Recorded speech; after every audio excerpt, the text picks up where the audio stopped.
할렐루야. 오늘도 주님의 사랑과 은혜가 우리 사랑하는 성도 여러분들에게 흘러넘치기를 예수님의 이름으로 축복합니다. 네, 금요일은요, 수험생 그리고 취중생을 위한 기도의 두 번째 시간으로 다윗2라는 제목으로 함께 말씀을 나누고자 합니다. 금요일 본문은요, 블레셋 사람들과 이스라엘 백성들 간의 전쟁을 그리고 있는 내용입니다. 그 가운데서도 다윗이라는 청년이요, 하나님을 의지함으로 만군의 여호와의 이름으로 골리앗을 무찌른 내용입니다. 이 내용을 통하여 성도 여러분 그리고 수험생, 취중생들과 함께 하나님의 은혜의 말씀을 나누고자 합니다. 자, 그렇다면 오늘날 우리 사랑하는 수험생들과 취중생들 앞에 있는 골리앗은 도대체 무엇일까요? 다 같이 이 고민을 한번 해봤으면 좋겠습니다. 우리가 이 고민을 더욱더 깊게 하기 위해서는요, 먼저 금요일 본문의 배경을 더 깊게 알면 적용하기가 쉽습니다. 현재 이스라엘과 블레셋이라는 나라가 전쟁이 벌어졌습니다.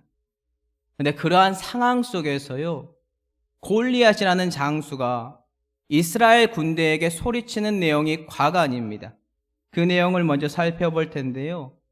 사무엘상 17장 8절 다 같이 읽어보도록 하겠습니다.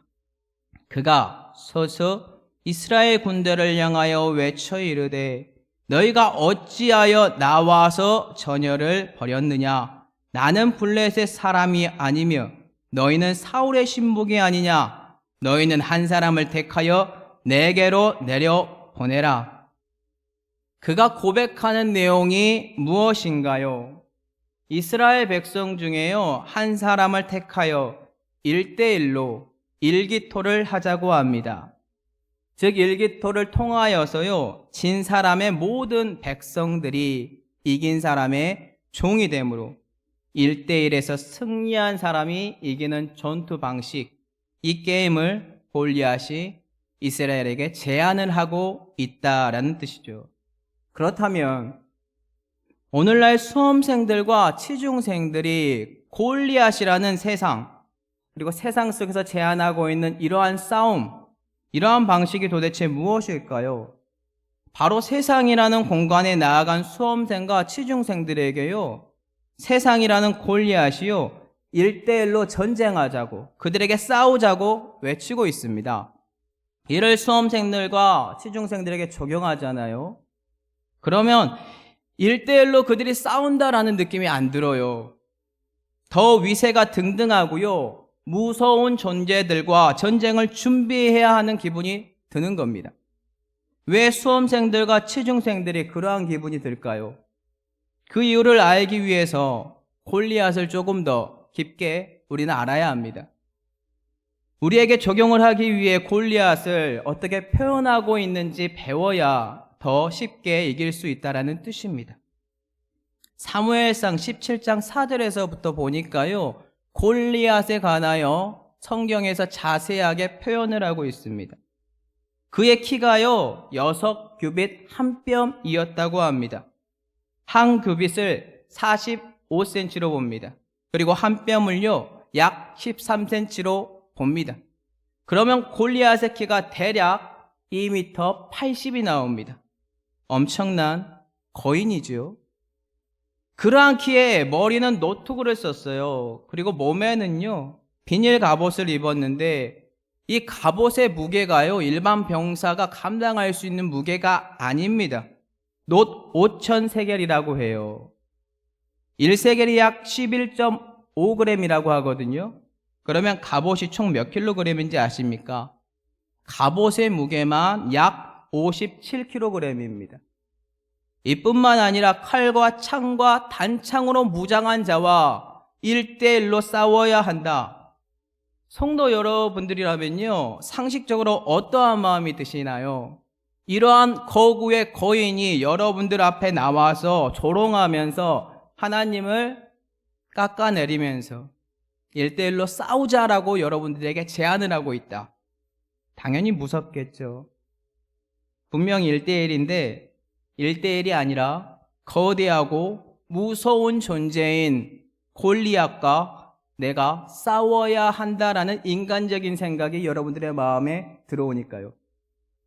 이를 우리 수험생들과 취중생들에게 적용을 하잖아요. 수능이라는 골리앗과요, 취업전쟁이라는 골리앗이 1대1로 싸우자라고 오는데 이거는 1대1로 싸우는 것이 아니고요, 마치 거대한 세상의 벽이 내 앞에 서 있는 것처럼 나보다 더 월등해 보이는 상대방과 싸움을 하는 것으로 나의 기가 이미 꺾여 있는 싸움이라는 것을 우리는 지레 짐작할 수 있습니다. 그렇다면 우리는 이렇게 손을 놓고요, 이러한 전쟁의 우두머리인 골리앗에게 그냥 끌려가야 할까요? 오늘 그 무시무시한 상황 속에서 다른 모습을 보인 사람이 등장을 해요. 그 사람이 바로 다윗입니다. 그에 반해 다윗이 아닌 다른 사람들은 어떠한 모습을 보였는지 다들 아시죠? 더 쉽게 말해 하나님을 의지하지 않고 마음에 준비되어 있지 않은 사람들의 모습은 골리앗을 만났을 때 어떠한 모습을 보였는지 제가 지금 묻고 있는 것입니다. 다 같이 사무엘상 17장 10절에서 11절을 읽어보도록 하겠습니다.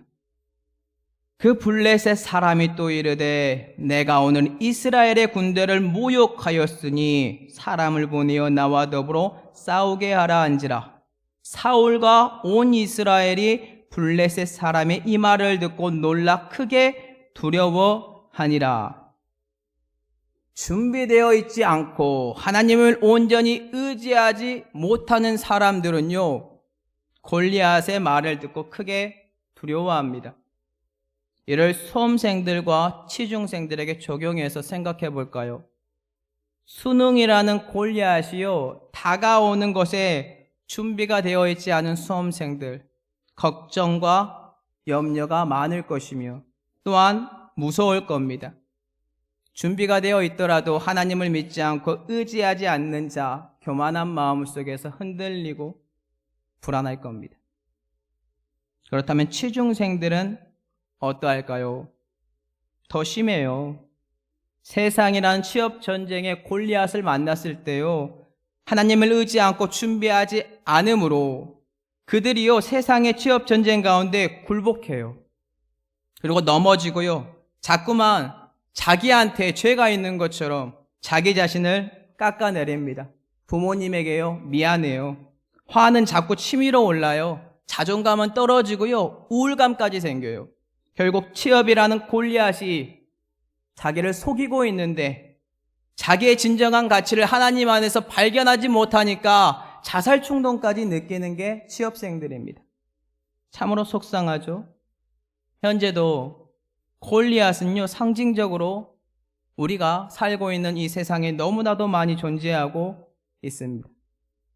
이 골리앗을 그럼 우리가 어떻게 해야 이길 수 있는 것일까요? 오늘은 단 한 사람만이 그 영광을 누리는 것을 봅니다. 그 사람이 누구라고요? 바로 다윗입니다. 다윗은 준비가 되어 있었습니다. 주위 사람들이 인정하지 않았을 뿐이지 그가 주 안에서 준비되어 있었습니다. 다윗이 어떠한 준비가 되어 있는지 차근차근 하나하나 알려드리겠습니다. 저번 주 설교를 기억하신다면 먼저는요, 사람들이 인정을 하던 하지 않던 간에 다윗은요, 자기 자신에게 주어진 일에 최선을 다했습니다. 이세의 아들로서요, 막내였어요. 무명한 자였어요. 양치는 자였어요. 그러한 그에게 기회가 찾아왔습니다. 무명하나 유명한 자로서 사람들이 무시하지만 기름 부음을 받을 수 있는 그 자리에 아버지로부터 제외되었지만 하나님께서 불렀다라는 겁니다. 하나님은 오래전부터 다윗을 지켜보고 계셨다. 준비하고 있는 수험생과 취준생을 지켜보고 있다라는 뜻이죠. 그 지켜보신 하나님께서요, 사무엘을 통해 이제 두 번째 작업을 해요. 그 작업이 바로 기름 부음입니다. 다 같이 사무엘상 16장 13절을 읽겠습니다. 사무엘의 기름 뿔병을 가져다가 그 그의 형제 중에서 그에게 부었더니 이날 이후로 다윗이 여호와의 영에게 크게 감동되니라. 사무엘이 떠나서 라마로 가니라. 이 작업을 통하여 다윗이라는 무명한 목동 어떻게 됐습니까? 바로 여호와의 영에 크게 감동됐다라고 해요. 그렇다면 오늘날 우리 수험생들과 취중생들은 어떠한 여호와의 영에 감동받아야 할까요? 기름 부음을 받아야 할까요? 오늘날로 치면 이미 예수 그리스도를 믿고 있기 때문에요, 성령의 충만함입니다. 그 충만함을 받아야 합니다. 다윗은 누가 알아주지 않더라도 자기 자신에게 주어진 일에 최선을 다함으로 하나님께 인정을 받았고 기름 부음을 받았습니다. 그렇다면 우리 수험생들 그리고 취중생들은 무엇을 준비해야 할까요? 바로 수험생들은 자신들에게 주어진 공부를 최선을 다해야 하고요, 취업준비생들은요 자기에게 주어진 취업에 관하여 최선을 다해야 하는데, 수험생과 취중생들은 범사에 여호와 하나님을 의지하고 성령의 충만함을 받아야 한다라는 것을 우리가 도출해낼 수 있다는 뜻이에요. 그래야만 다윗이 보여준 그 다음 단계로 넘어갈 수 있습니다. 그러면 다윗이 보여준 그 다음 단계 무엇입니까? 모든 사람들이 골리앗이 여호와의 군대 이스라엘을 모욕함으로 하나님을 조롱하고 평가하는 것을 볼 때 거기서 일반 크리스찬들처럼 이스라엘 백성들처럼 주저앉아 있는 것이 아니라 오히려 그 거대한 벽에 맞서 싸워 전진했다라는 뜻입니다. 그럼 다윗이 준비한 것이 무엇인지 같이 보실까요? 골리앗이요 하나님의 군대인 이스라엘 군대에 모욕할 때 그 말을 들어요. 그리고 그 말을 듣고 다윗이요 어떻게 합니까? 주위 사람들에게 선포해요. 그리고 전진해요, 싸우기 위해서. 사무엘상 17장 26절을 다 같이 읽도록 하겠습니다. 다윗이 곁에 서 있는 사람들에게 말하여 이르되 이 블레셋 사람을 죽여 이스라엘의 치욕을 제거하는 사람에게는 어떠한 대우를 하겠느냐? 이 할례 받지 않은 블레셋 사람이 누구이기에 살아계시는 하나님의 군대를 모욕하겠느냐? 다윗이 한 이 말이 누구의 귀에 들어가는지 아십니까? 겁에 질려 있는 사울 왕의 귀에 들어가요. 이를 통해 우리가 무엇을 알 수 있습니까? 결국 준비되어 있는 자, 여호와 앞에 택함을 받고 성령의 충만함이 있는 자, 높은 사람 앞에 서게 됩니다. 이를 수험생들과 취중생들에게 적용해도 너무나 답이 쉽죠. 준비된 자, 높은 사람, 그 위치에 있는 사람 앞에 서게 될 것입니다. 하나님의 영광을 위하여요. 참고로 주님의 영에 감동된 자, 즉 성령의 충만함으로 준비된 수험생들과 취중생들은 수능과 취업이 무섭지 않습니다. 두렵지 않습니다. 오히려 수능과 취업이라는 골리앗과 싸우기 위하여 전진한다라는 뜻이에요. 다윗은요 골리앗과 싸우기 위해 고백했습니다. 다 같이 사무엘상 17장 32절을 읽겠습니다. 다윗이 사울에게 말하되 그런 말미암아 사람이 낙담하지 말 것이라 주의 종이 가서 저 블레셋 사람과 싸우리이다 하니. 아멘. 다윗이 골리앗과 싸우겠다고 고백한 이후에 또 다른 준비를 해요. 그 다음 준비가 무엇이냐면요, 전쟁에 나가기 위해요 전쟁 도구를 준비합니다. 참고로 사울 왕이 다윗이 나가 싸울 수 있도록 자기가 가지고 있는 최고의 병기들을 준비해서 줘요. 그런데 그 최고의 병기들이요 익숙하지 않아요. 다윗은 그것을 내려놓습니다. 다윗이 택한 게 뭐예요? 자기 자신에게 가장 익숙한 것, 숙달된 것, 그리고 전문가처럼 할 수 있는 것, 그것을 가지고 전쟁터로 나가요. 사무엘상 17장 40절 다 같이 읽도록 하겠습니다. 손에 막대기를 가지고 시내에서 매끄러운 돌 5을 골라서 자기 목자의 제국 곧 주머니에 놓고 손에 물매를 가지고 블레셋 사람에게로 나아가니라. 아멘. 그럼 여기서 질문을 드리도록 하겠습니다. 우리 사랑하는 수험생들과 취중생 여러분, 수능과 취업이라는 골리앗과 싸우기 위하여 어떠한 전쟁 도구를 준비하셨습니까?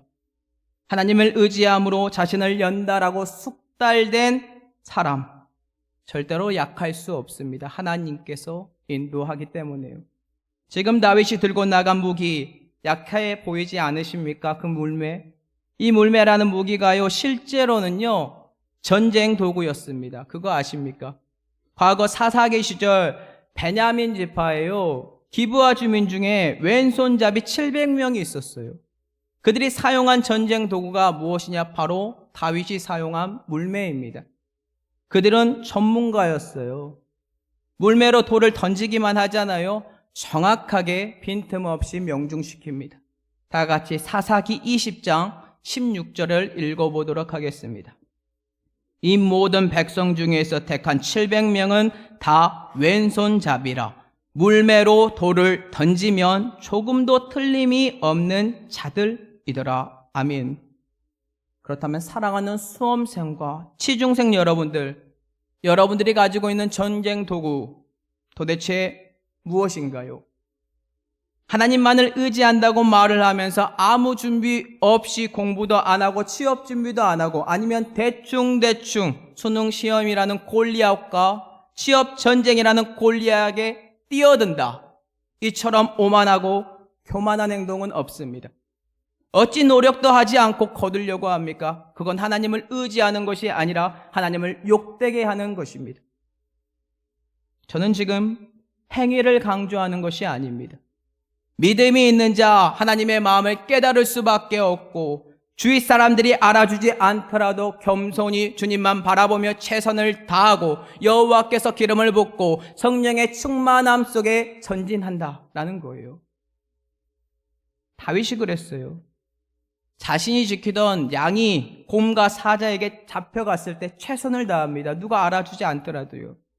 그 양을 건지기 위해 목숨을 내던져 그 양을 지켜요. 그러한 준비를 여러분들이 하고 있는지 제가 지금 묻는 겁니다. 다윗은 언제부터 이렇게 준비했다고요? 아무도 알아주지 않는 무명한 자일 때부터, 아버지로부터 무시받던 때부터 그는 이미 이렇게 준비하고 있었다라는 겁니다. 그리고 지금 다윗은 준비된 상태에 기름 부음까지 받았고요. 하나님의 군대를 모욕하는 그 소리에 도망친 것이 아니라 의로운 분을 내었고 골리앗과 싸우기 위하여 전진하였습니다. 세상은 우리 수험생들과 취중생들을 조롱하고 평가합니다.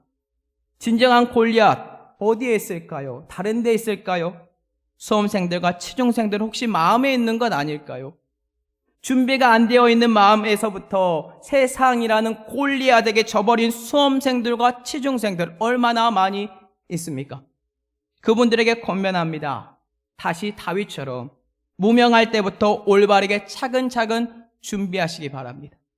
그래야 가장 빠르게 내가 원하는 수능 시험을 통과하여 대학과 취업을 할 수 있습니다. 이렇게 준비되어 있지 않다면 죄송하지만 우리 사랑하는 수험생들과 취중생들은 오늘 본문의 근처도 가지 못합니다. 왜냐? 다윗은 무명한 시절부터 차근차근 준비하였기 때문입니다. 여호와의 이름으로 그리고 골리앗을 이겼습니다.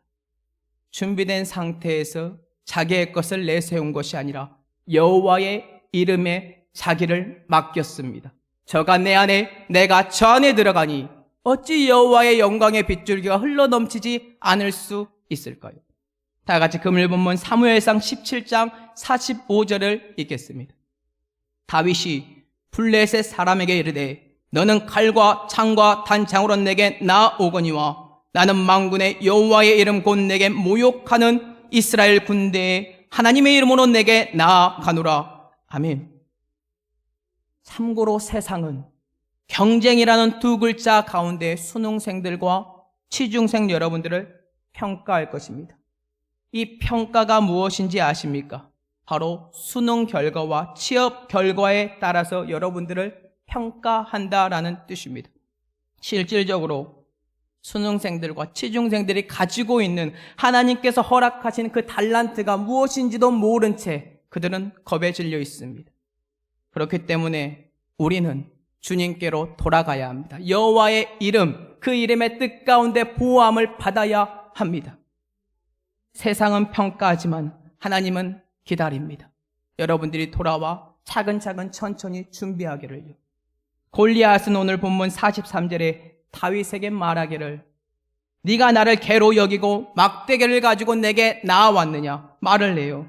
골리앗이 믿는 자기의 신들로, 오늘날로 치면 세상에 있는 대기업이나 그러한 우상들로 가득한 곳에서 여러분들을 무시한다라는 거예요. 그때 여러분들은 반대가 되어야 됩니다. 우리의 믿음 다윗처럼 전진해야 돼요. 그럼 마지막으로 질문을 드리도록 하겠습니다. 수능을 준비하고 있는 수험생들과 취중생 여러분들, 수능과 취업이 다일까요? 그게 끝인가요? 우리가 사는 세상은 호락호락하지 않지만 수능과 취업이라는 골리앗이 나를 놀리고 저주하고 자존감이 낮게 만들지 모르지만 진리가 아닙니다. 왜냐? 하나님은 여러분이 다윗처럼 다시 나를 보고 돌아와 전진하기를 원하지, 수능 시험 잘 보고 취업 잘 되는 것을 원하는 것이 아닙니다. 하나님이 드러나는 것, 그것은 바로 여러분들이 머리를 숙일 때에 다윗처럼 무명할 때부터 준비되어 기름 부음을 받고 세상 사람들이 여호와의 군대를 모욕할 때, 즉 하나님을 모욕할 때에 그 말에 의로운 분으로 타올라 만군의 여호와의 이름으로 전진하는 것, 그 은혜가 우리 수험생과 취중생 그리고 우리 사랑하는 삼례 동북교회 성도 여러분들에게 흘러넘치기를 예수님의 이름으로 축복합니다.